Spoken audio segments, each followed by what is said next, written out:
Hi guys, welcome or welcome back. If you're new to my channel, my name is Caroline and I'm so glad you're joining me today. Like you saw in the first few clips, I went to Dallas this past weekend and I did a lot of book shopping, and over the past couple months I've just been acquiring books in different ways. I've been stopping at new bookstores in my city, ordering off of Pango, Amazon sales, and my nearest Second and Charles because I love Second and Charles, and I know I'm very fortunate to have one near me. So I'm pretty much getting new books all of the time. I'm also being sent ARCs and things like that. So I have a ton of books saved up that I want to show y'all, and we're going to be doing another book haul today. I'm going to be splitting up this book haul into a couple videos because I have bought so many books. I've gotten so many books. And so I don't want this to be a super long video, so I'm going to split it up into two. And today's video is going to be thrillers specifically. So we're going to be doing a massive thriller book haul over 20 books. And I'm very, very excited. Before we hop into it, make sure you like and subscribe so you know when I post, and check out my other videos. I'll have my other book hauls linked in the description, and as always, they're in my playlist. The first one I picked up, I went to the flagship store in Dallas, the one that's like in the city of Dallas. It is huge. That half price is like almost overwhelming. There's so many books in there. I always have to ask where certain genres are because I get so like turned around. And so I went in there. I actually didn't find as much as I thought I was going to, but I did find the Reformatory. And I've been wanting to pick this book up for so long. I just have never found a copy that is used, and I don't really buy brand new books very often. But they had this one for like $8. This one is considered horror.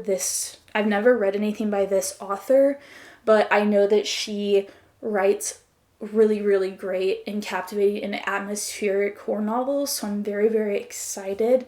This one is about a reformatory school a school that they called the Reformatory in the Jim Crow South, but obviously this is a fiction book. I've heard that this one is very heavy, very traumatic, and very real. It also has a historic element to it, so I'm excited to read more books like that this year. I'm wanting to pick up Husbands and Lovers by Beatrice Williams this year too, to try and get more into historical books, whether not necessarily just historical fiction, but books that have historical subtones, subgenres, because I don't think I'm just gonna love straight historical fiction, but maybe like historical horror and historical thriller and historical romance. So we're gonna give it a try. The next one I have is They Never Learn by Lane Fargo. This one is also considered horror, I believe. It is dark academia, which I feel like I've read most dark academia that's out there. I recently did some research for a video I want to do, just reading dark academia with you guys, and especially like the classic dark academia that I haven't read, like If We Were Villains. So I want to get around to that, and in my research and doing that, I realized how little dark academia I had actually read. So I picked this one up when I found it because it was one that I saw in that research that was dark academia. And after reading the synopsis, I am very, very, very excited. It looks like it's a professor. It focuses on a professor who hunts for the worst man at Gorman University and plots his demise. Oh, it's actually a female professor. So maybe it's this girl on the front? I don't know. But yeah, I'm excited. Any dark academia that I can get my hands on, I am down to read. So I grabbed that one. Let me know if you've read it in the comments. I'd love to hear what y'all's thoughts were, and if you thought it was interesting, and maybe that will move it up on my TBR list. The last one that I'm considering horror is Ask for Andrea by Noelle W. Illy. This one, I find Noelle's books typically very close to the horror genre, especially Run on Red. That one was terrifying to me. I was so scared. This one I've also heard is very creepy from her. I mean, I've heard that all of her books are very creepy, but I feel like everyone has a different opinion on which one is the scariest. The one I've heard is the scariest is Gray After Dark, but I would also love to hear in the comments what you think is the scariest from this author. But I was very excited to get my hands on this one. A small half-priced that I went in and Frisco had this one, and I was so excited to get my hands on it. I just recently read, she sent me her ARC of, oh my gosh, what was that? I don't even remember the name of the book. I didn't like it very much. That was my least favorite from her so far. I'll put the cover right here because I did read it a couple months ago. It just came out and I just wasn't that interested in it. It was about a like daycare who their bus got hijacked and they get held hostage, like the kids and the teacher and the bus driver. And I just found it kind of underwhelming for her typical writing style, for the books that she typically writes. I just found it kind of boring. But I've seen a lot of people who love it, so I'm in the minority in that one. Okay, I'm gonna move into hardcovers. I only have a couple that I picked up. I don't traditionally pick up hardcovers. I picked up Every Last Fear by Alex Finley. This one is... Do I have another one by him? I think this is the only other one I have by him. But I got sent Parents Weekend by this author in the audiobook in an ARC form this year. And I just didn't enjoy the audiobook version of it. I felt it was very convoluted and confusing. And the narrator didn't do a good job of drawing the distinction between characters. And I just felt very confused, but I did leave a review and I said, like, I would read that book in paperback. I just think that the audio killed it for me. So I'm hoping that if I read this one in hardcover and like a physical copy, it will maybe make the reading experience with Alex Finley better. So I don't know. I don't know much about this book, but I think the cover looks really interesting. And I did really enjoy his writing style. I feel like it was very twisty and kept me on the edge of my seat. I just didn't enjoy the narrator as much in the audiobook. The next one I picked up, so excited for. I was shocked that I found this already at half priced, but that's Bad Nature by Ariel Courage.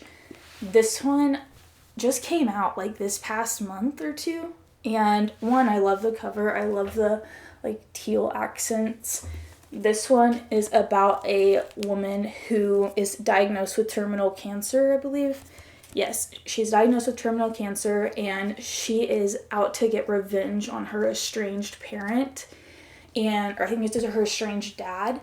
And she goes on a road trip to like seek revenge. I feel like she's going to learn a lot on this journey of having a lot of resentment for that person and going out with bad intentions, but maybe it doesn't end up like that. Maybe it will. I don't know. Maybe it is just going to end up bad, but I have a feeling that there is going to be some growth and some self-development, and that's what excites me about this thriller specifically. I'm going to move these down. Okay. The rest of them that I have are just general thrillers that I picked up. A lot of them are authors that I already know I love, that I just need those books to finish my collection. And I'm going to start with the authors that I bought multiple books of theirs. The first author is Mary Kubica. I picked up Don't You Cry and When the Lights Go Out. I have not heard of this one, so I was really surprised to find this one. I did not even know it existed. This one is about a lady with insomnia. It's kind of similar to what I feel like Don't Open Your Eyes by Liv Constantine, the book that they just released. It kind of seems like that same vibe, because that one is about a lady whose nightmares start coming true. So they haunt her in her sleep, but then they also haunt her in her daytime eventually. And this kind of sounds like that. It sounds like she loses her sanity due to not being able to sleep or having such bad sleep. And then Don't You Cry. I love the new cover of this one. I didn't pick this one up because of the old cover for a long time. And then I found out that they reprinted it. This one, it says, a missing roommate, a mysterious stranger, secrets and lives collide in this twisty thriller. So it sounds like it's going to be like roommate situation gone bad, which I feel like is such an interesting premise that isn't written a whole lot for it being something that definitely happens in real life. So I think that'll be interesting. Also, if you've read Mary Kubica, you just know her writing is addictive. Every single book she writes is addictive. The next author, y'all are going to laugh. Y'all are going to be on the other side of that screen right now and you're going to laugh at me because y'all know I love him. I love Harlan Coben. And yes, I know I have like, how many do I have? 5. I have 11 of his books 13 of his books right now. Well, I have 6 more. And I'm so happy. I cannot believe I found all of these to, not complete my collection. I still have a few I need to get. But these were ones that I was having a really hard time finding in the new like reprints that they did in America.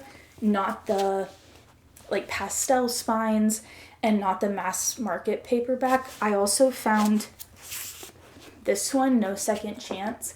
And this is like a first edition. It's like an OG copy. And I'm very excited because my dream is to meet Harlan in person and get my book signed. And I think this one would be amazing to get signed.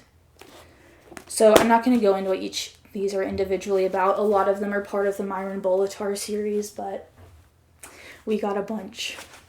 And it really puts me very close to completing my collection. I need to look into which ones I need. It's got to be like 2 or 3 max.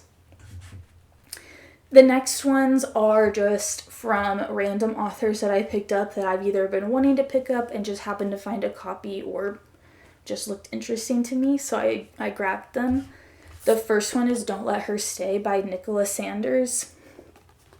I don't know much about this one. I really don't want to read the back. I've just heard that it's extremely fast-paced and very anxiety-inducing, and that sounds right up my alley, especially when I'm in like a slump or coming off a really heavy, longer book, or sometimes I get bogged down by romances in certain tropes, so I like to pick up books like this that I know are just going to keep me on the edge of my seat and are going to be quick and fast. The chapters look very short, and I've just never read anything by this author, so I'm very excited to pick this one up.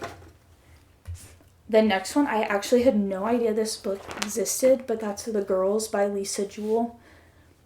Had no idea. I've never seen this book in any copy, in any cover, but I'm extremely excited. Oh, it has drawings in it. Hold on. Whoa. It has like printed sketches, kind of like hidden pictures. So very interesting. Be really interesting to see what this one's about. It says, you like your neighbors, so why don't you feel safe? Creepy. It kind of sounds like the one that I just read from Sherry Lupina, Someone We Know. That one is about like a suburban New York neighborhood where no one can trust anyone and they all think they're best friends. But then one of them ends up getting, and they're all like, I thought I could trust you. And I couldn't trust anyone in the entire book. So that one is definitely going to be just like that. And I'm excited because I gave that one by Sherry Lupina, Someone We Know. I gave that one a 4-star. So I would highly recommend it. The next one I'm so excited for, The Kind Worth Saving by Peter Swanson. I picked up the first one in this series, The Kind Worth, in I think middle of last year. And that was actually my first book by Peter Swanson, and I enjoyed it so much. I thought the whole plot line and idea and the execution was brilliant. And this is kind of the aftermath of the first one, so I'm not going to go into what this one is about, obviously, because I would spoil it, but I'm so excited. This is like the next one I wanted to read from Peter Swanson. I have so many of his other books, but for some reason I cannot physically pick up another one until I finish this one. So I'm going to be getting to this one very soon. I then picked up Last Seen Alive by Claire Douglas. This one, I also have no idea what it's about, because if you've watched my channel in the past, you know I do not read the back of books before I buy them. I buy them because they look fun to me. This one is in horrible condition. I did not realize until I got home, but I kind of like it. It means it's well loved. It was well loved, and now I can love it. So hopefully that's a sign that this book is going to be amazing. But I've only read one book by Claire Douglas before. I have a couple other ones, and I just haven't picked them up yet. But I got sent an ARC of the reprint of the last... Something about... Oh my god, why can I not remember book names today? I got sent the reprint that came out this year of Claire Douglas's, one of her old books. They're reprinting a bunch of her books right now. I'm assuming this one will be reprinted too. And I really liked it. I think I gave it like a 3.5. It was great. It was good. It wasn't like super memorable or anything like that, but I did enjoy it. So I picked up this one. I want to pick up more of her books and just see if I like her writing more. It's very similar to Ella Berman, I would say. Lisa Jewell. If you like those authors, I would pick up Claire Douglas. I picked up Stillhouse Lake by Rachel Kane. I've never even had interest in reading this series. I just saw it in the bookstore. I picked it up. I actually did read the back. I know, it's crazy.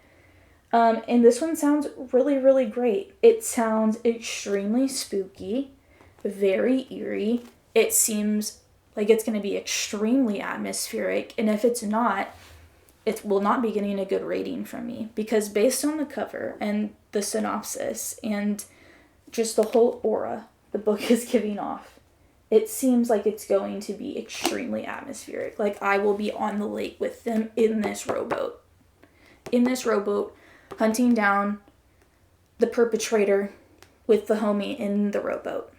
I better be there with them. I better not be in Houston anymore. I better be here. And if I'm not, then we'll be giving it away. But I'm excited to try it. I don't know why it came after that book so hard, but I am excited to read the book. I just really hope that I can turn the lights off when it's raining one day and just feel like I'm there with the characters. That's what I want. The next one I got was Drowning by T.J. Newman. This is the sequel to Falling by T.J. Newman. This is the rescue of Flight 1421. That's not a spoiler. In Falling, the flight goes down. I'm assuming I haven't read the book because this one is called The Rescue. And I'm already intrigued, especially with what's going on in the world with planes right now. I need to sit down and read this book and do a reading vlog on it. Like, I need to book a flight and read this like a week before I leave for the flight and just freak myself out. Like, doesn't that sound fun? No? Okay, well, I'm excited to read this. I think it's a trilogy now. I think Worst Case Scenario is the third one, and I have that one, but I was just needing the second one.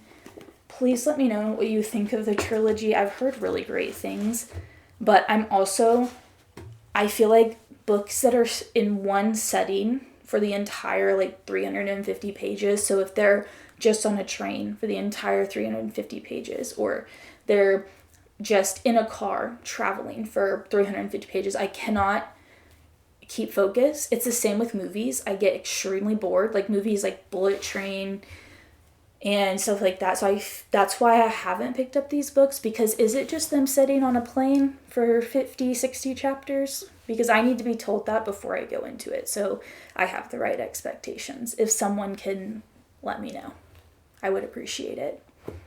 The last one, I was really excited to find this one because this is a newer one too, but that's If You Tell a Lie by Lucinda Berry. This is her newest release.